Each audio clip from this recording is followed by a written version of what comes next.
Master your fantasy football draft strategy for 2025. Fantasy football draft strategy. Crafting a winning roster. Mike Clay, July 28, 2025, 07:07 a.m. ET.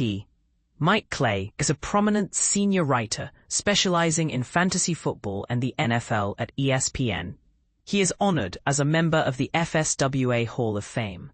His projections are integral to the ESPN fantasy football game, and he frequently contributes to Fantasy Football Now and the Fantasy Focus Football podcast. As the new fantasy football season approaches, if you've been out of the loop since February's Super Bowl, it's time to catch up. The 2025 NFL offseason has been bustling with activity, leading to significant shifts in this year's fantasy landscape. A fresh crop of rookie running backs is emerging, with Ashton Jeanty poised to be a potential first-round fantasy selection. Additionally, Davante Adams has joined forces with Matthew Stafford in Los Angeles, while Derek Carr's unexpected retirement has reshuffled the quarterback scene. Notable quarterbacks like Justin Fields, Geno Smith, Sam Darnold, Aaron Rodgers, and Russell Wilson have also found new teams. This first edition of the playbook provides a comprehensive position-by-position analysis of the current fantasy landscape, offering insights and strategies to help you make informed decisions on draft day. While the primary focus is on standard redraft leagues, I will also address more specialized formats, including Dynasty, Keeper, Superflex, and Best Ball leagues, in Part 2 of the playbook. The playbook serves as a strategic guide for both novice and seasoned players, showcasing how I apply my extensive experience as a fantasy player and the research I conduct each off-season. Although I first published a version of this series in 2021, it is continuously updated to reflect the latest developments each year. Chapter: Current State of Positions. In the previous season, Lamar Jackson, Josh Allen, Jalen Hurts, and Jaden Daniels ranked among the top 6 quarterbacks in terms of fantasy points per game, with averages of 25.3, 22.3, 21.0, and 20.9 respectively.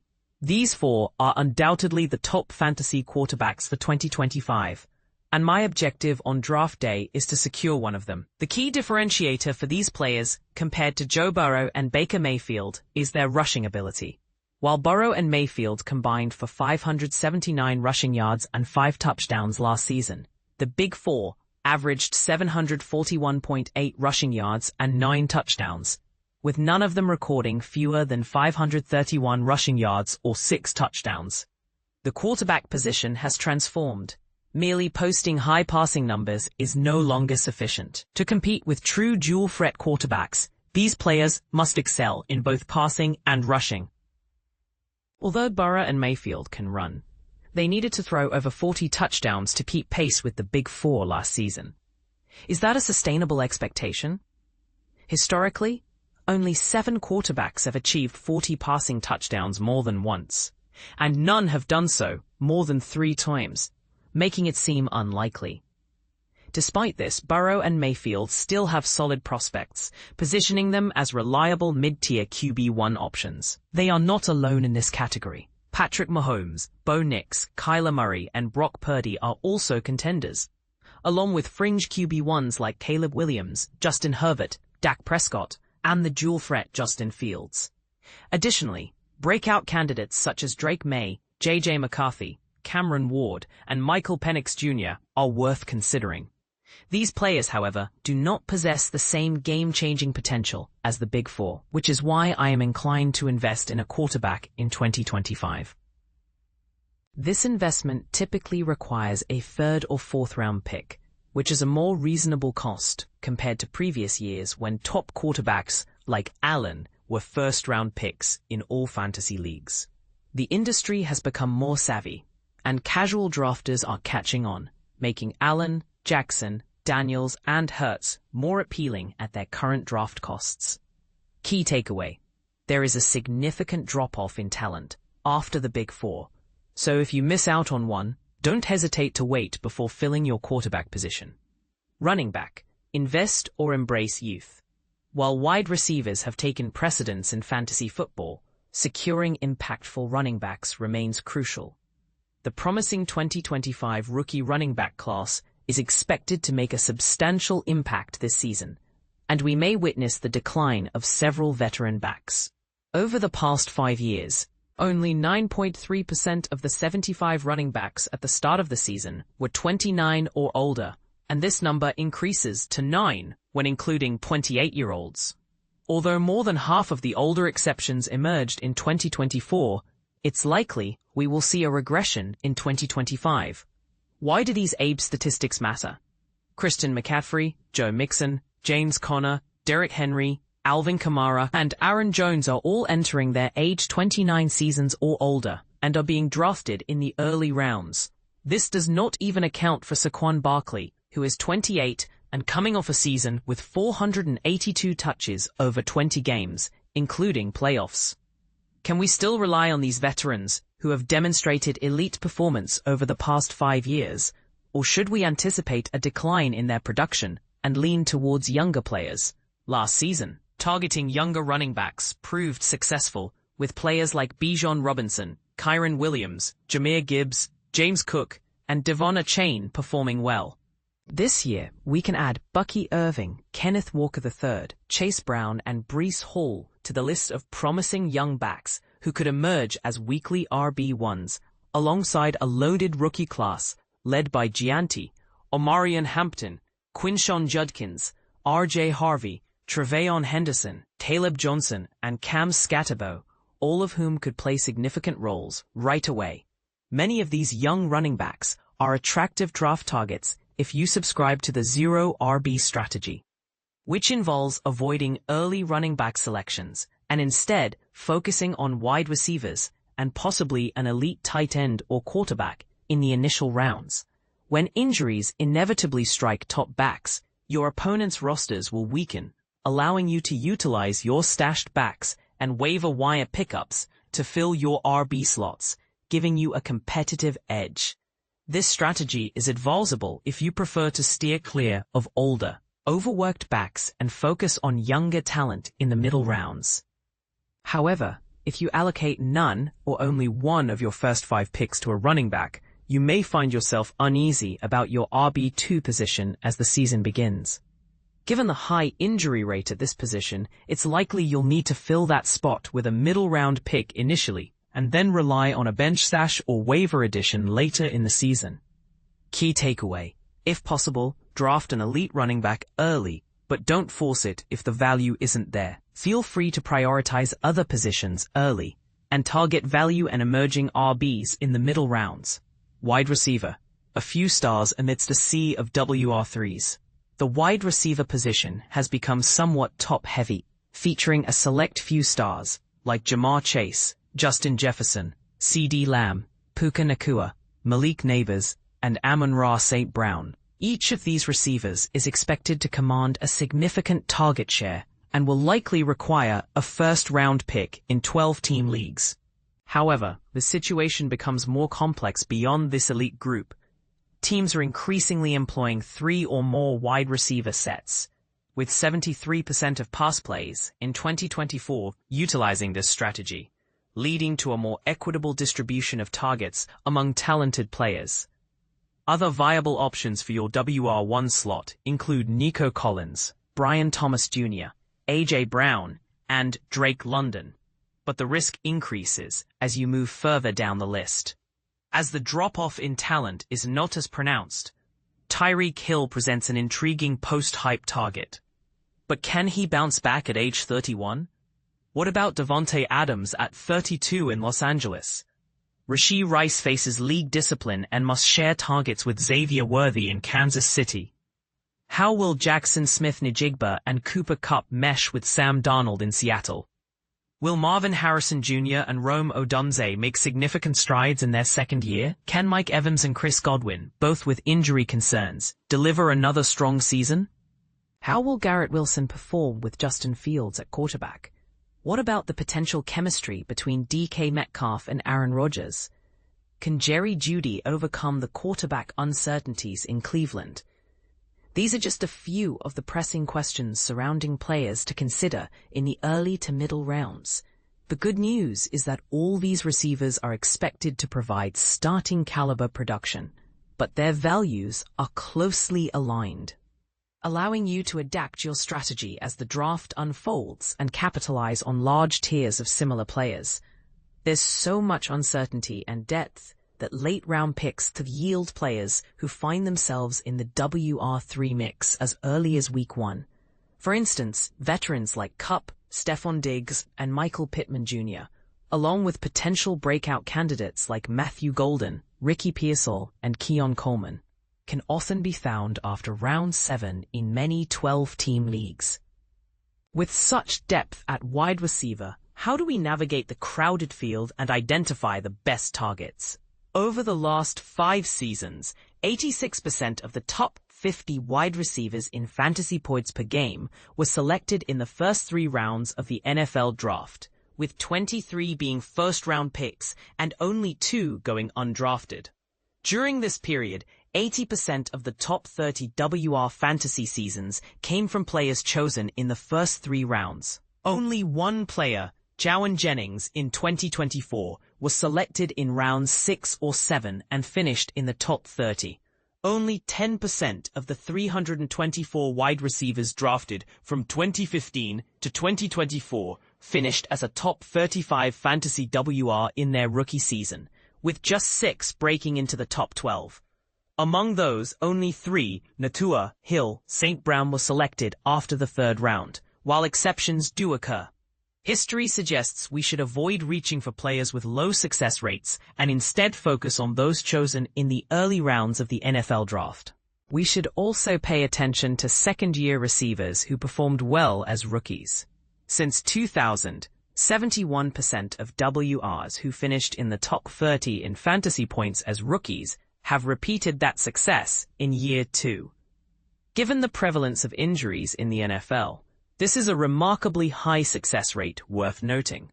Last season, Harrison, Thomas, Neighbors, and Ladd McConkey were top 30 finishers, with Worthy narrowly missing the cut. History indicates that most of them are likely to replicate their success in 2025. Conversely, I researched whether it's beneficial to target post-hype, second-year receivers who struggled as rookies. The answer hinges on the extent of their struggles. The critical threshold appears to be 90. If a wide receiver did not finish in the top 90 in fantasy points as a rookie, it's best to move on. Of the 133 WRs taken in rounds 1 through 3 of the NFL draft from 2014 to 2023, 38% finished worse than 90th in fantasy points as rookies. Only 5 of those had a single top 30 season. Nelson Aguilar, Jameson Williams, Curtis Samuel, Mike Williams, and DJ Chark Jr. None achieved a top 10 season, and only Mike Williams and Chark made it into the top 20. Mike Williams stands out as the most successful from this group, but it took him until his 5th season to break into the top 30. If a rookie is a non-factor, they are likely to remain so. Last season, I cautioned against selecting 2023 round 1 to 3 WRs who struggled as rookies, including Jalen Hyatt, Cedric Tillman, Jonathan Mingo, Trey Tucker, and Marvin Mims Jr., all of whom finished outside the top 80. Although Tillman showed some promise, the best finish among this group in 2024 was Mims's 57th. So who should we be wary of in 2025? Adonai Mitchell, Luke McCaffrey, Jalen Polk, Jermaine Burton, Malachi Corley, and Roman Wilson are all players taken in rounds 1 to 3 who finished their rookie seasons outside the top 90 in fantasy points. History suggests that while one of these players might break out, it's highly unlikely, so we should be cautious in investing in them. Instead, we should focus on high-potential rookies or second-year players, who at least showed some promise in year 1, such as Thomas, Neighbors, McConkey, Harrison, Worthy, Odunze, Coleman, Pearsall, Jalen McMillan, and Xavier Legette. Key takeaway: ideally, you want to secure a star receiver early. But the position is rich with veteran talent and a strong group of promising young stars, so there's no need to rush. When considering early career sleepers and breakout candidates, remember that draft position is crucial. NFL scouts are generally adept at identifying high-potential players, so trust their evaluations. Hashtag tight end, a year to invest. Every year, we anticipate that the tight end position will finally be deep with viable starters, yet it often disappoints. This season, I recommend targeting tight ends early, possibly even using an early pick on Brock Bowers or Trey McBride. The top two scoring tight ends from 2024 not only excelled at their position, but also performed well compared to top wide receivers, with Bowers ranking 9th in points and McBride 12th. This performance justifies considering tight ends in the second or third round of your draft. The only factor that might deter me from selecting either is George Kittle's availability a round or two later, as Kittle's 15.8 PPG last season surpassed both Bowers and McBride's averages. If I miss out on those three, Sam Laporta in the 6th round is also a solid option, along with TJ Hawkinson a round later. Beyond that, there are significant uncertainties. David Njoku faces quarterback issues. Travis Kelce at 35 has increased target competition. Mark Andrews experienced a significant drop in targets last season. Evan Engram is now with Denver. Jonnu Smith was traded to Pittsburgh, which already has Pat Freiermuth. Dallas Goedert has been the subject of trade rumors due to durability concerns. And Dalton Kincaid and Kyle Pitts have yet to meet their first-round expectations. I advise steering clear of this muddled situation. If you don't prioritize the position early in your draft, it's wise to wait, especially since there are other similarly valued tight ends like Tucker Kraft and rookies Colston Loveland and Tyler Warren. Key takeaway: this is the year to focus on acquiring an elite tight end. If you miss out on the top tier, the remaining options are quite similar, so it's best to wait until the middle to late rounds to draft one. Hashtag defense special teams, the same old story. If you're not streaming defenses, you're missing out. Just as you adjust your expectations for offensive players based on their defensive matchups, the same logic applies to your DST decisions. It's more about the offense than the defense. Stream defenses in favorable matchups to maximize your points. Hashtag kicker, the same approach. Daniel Carlson was the top kicker in fantasy for both 2021 and 2022. Did that lead you to reach for him in your 2023 draft? If so, you ended up with fantasy's number 24 kicker. Before Carson's streak, the last kicker to finish as the top scorer and remain in the top 10 the following season was Matt Bryant in 2017. Brandon Aubrey, a top 2 scorer for the past 2 seasons, is also unreliable, as is reigning number 1 fantasy kicker Chris Boswell, whose finishes over the last 5 seasons are 1st, 17th, 31st, 4th, and 25th. Avoid drafting a kicker before the final round. In fact, don't select one unless absolutely necessary. You can always add one just before week 1. You should have a solid understanding of the 2025 fantasy football player pool, so let's tidy up before heading into the draft room. Early rounds. Aside from the common question, who's a good sleeper, the most frequent inquiry I receive is, what should I do with my first pick?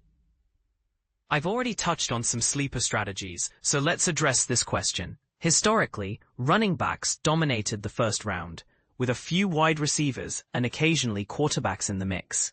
However, due to the high injury rate among running backs, the depth at quarterback, and the consistent performance of a few elite receivers, the landscape has shifted over the past decade. Generally, wide receiver is now the preferred and safer choice in round 1, with some opting for the 0 RB strategy mentioned earlier.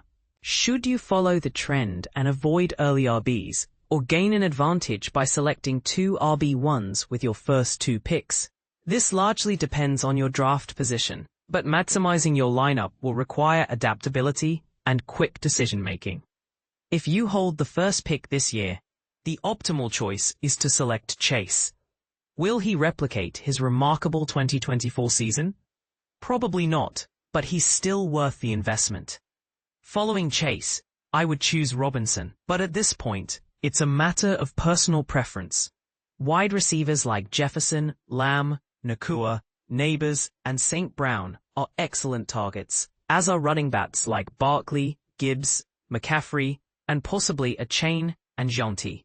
This year, there's no definitive answer to the question of whether to choose an RB or WR in the first round. Elite, high-volume backs are scarce, but top wide receivers may become even harder to find, making the best options more enticing. When selecting a draft slot, if you have the option, aim for an early pick. This year is no exception. With my first pick, I can secure an elite player and still grab another pair of stars at the round 2-3 turn. This group includes Kyren Williams, Cook, Bowers, McBride, London, T. Higgins, and McConkey. I'll take that every time, especially since the later rounds of the third round aren't as appealing. Middle rounds, having covered the initial rounds. What about the remainder of the draft? As I draft 2025 Fantasy Football Sleeper Picks, later round ADP targets, Levitan's Fliers Sleepers. In the world of fantasy football, the most successful managers are those who constantly hunt for hidden gems on the waiver wire and are willing to make bold roster moves early in the season. This period is especially crucial because it's when we gather the most valuable insights about player roles and potential breakout candidates. But here's where it gets controversial. The key to winning often lies in prioritizing high-upside players in the later rounds of your draft. If these picks don't pan out, you can easily drop them and pick up the next promising option that emerges on the waiver wire in September. This approach is quite different from best ball leagues, where you're stuck with your entire roster all season, regardless of performance. As of August 1st, I've identified my top target players with an average draft position, ADP, of 120.0 or later. These are players often overlooked, but with significant upside. My ADP data combines insights from Yahoo, Sleeper, and RT Sports half PPR formats. Keep in mind, some players I consider sleepers, like Jaden Reed, Justin Fields, Justin Herbert, Jacoby Myers, Ricky Pearsall, Tyler Warren, and Matthew Golden, are actually going too early to be considered true flyers. They're worth monitoring, but their ADPs suggest they're not quite hidden gems anymore. Below, I've listed these players in order of their ADP, but always double-check your specific league's draft app to see where they're likely to go. 1. Drake May, quarterback, New England Patriots, ADP 127.3. May showed impressive promise in his rookie season, averaging 16.8 fantasy points per game over 11 contests. What's remarkable is that he managed this despite facing what many consider the NFL's weakest offensive line and a lackluster group of skill position players. Now, with the Patriots making significant upgrades, adding Stephon Diggs in free agency, drafting Tre'Veyon Henderson and Kyle Williams, and investing in offensive line talent like LT Will Campbell, CG Jared Wilson, RT Morgan Moses, and C Garrett Bradbury, the offensive environment around May is much improved. These changes should lead to increased passing volume and efficiency, especially under the new offensive scheme led by Josh McDaniels. Plus, May's mobility adds another dimension. He ran the 54 yards and scored twice on the ground during his rookie year, making him a dual-threat option. 2. Emeka Egbuka, wide receiver, Tampa Bay Buccaneers, ADP 129. Adding a high-upside wide receiver like Egbuka in the later rounds is exactly why I prefer to draft my running backs and quarterbacks early. The Buccaneers selected Egbuka with the 19th overall pick, despite already having established receivers like Mike Evans, Chris Godwin, and Jalen McMillan. However, Godwin's ongoing ankle issues, Evans' age, 32, and McMillan's decent but not spectacular rookie metrics suggest there's room for Egbuka to carve out a significant role. He fits well into the NFL's most receiver-friendly offense, and I expect new offensive coordinator Josh Grizzard to implement a scheme similar to what he learned from Liam Cohen. Egbuka is an ideal WR4 or WR5 someone who could emerge as a valuable contributor as the season progresses. And if you're serious about dominating your fantasy league, don't forget to check out our comprehensive draft kit. It's the best resource available online, crafted by top analysts like Evan Silva and Adam Levitan, designed to give you a competitive edge on draft day. Whether you're a seasoned veteran or just starting out, our tools and rankings are built to help you succeed. And if you're not satisfied, we offer a full refund within 48 hours of purchase. No questions asked. For more details, visit our full draft kit overview or log in if you're already a subscriber. Ready to elevate your fantasy game? Let's get started. Top fantasy football draft picks for 2025. Expert analysis. Imagine you're gearing up for the 2025 fantasy football season, and you're curious about which players are becoming staples in fantasy drafts. Well, let me introduce you to the players I find irresistible when drafting this year. Think of this as a peek into Jake's favorites, the players that make me shout, "Duck yeah!" Forget the glitz of the red carpet. Let's dive into the gritty details of fantasy football drafting. By the way, if anyone's listening, I'm still waiting for my chance to voice a character in a DuckTales or Darkwing Duck reboot. Let's cut to the chase and explore the players I've been picking repeatedly. I'll revisit this list in August to update you on any changes as player costs fluctuate and new favorites emerge. Quarterbacks Justin Fields of the NY Jets is a prime example of a player whose value doesn't hinge on his passing skills alone.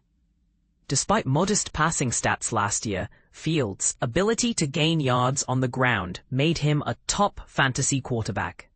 If he can stay healthy and play over 15 games, expect him to rush for over 900 yards, potentially placing him among the top 10 quarterbacks. Dak Prescott from Dallas, on the other hand, relies heavily on his passing game. Last season wasn't his best, but with the addition of George Pickens as a wide receiver, there's potential for a significant improvement. Prescott's history of high passing yards and touchdowns in full seasons, combined with his current draft value, makes him a steal. Running backs Christian McCaffrey of San Francisco is a high-risk, high-reward pick. His potential to outscore any other running back makes him an enticing choice for those willing to take the gamble. Kenneth Walker in Seattle has moved from a shared role to potentially leading the backfield this season, making him a strong candidate for top-tier running back status. Tre'Veyon Henderson from New England is set to play a significant role similar to James White's in previous years, offering solid RB2 value with potential for more. Cam Scatterbo of the NY Giants is expected to lead in touches over Tyrone Tracy, despite Tracy's potential. Scatterbo's involvement in the passing game adds to his value. J.K. Dobbins in Denver could take over as the lead back if circumstances change, offering great value later in drafts.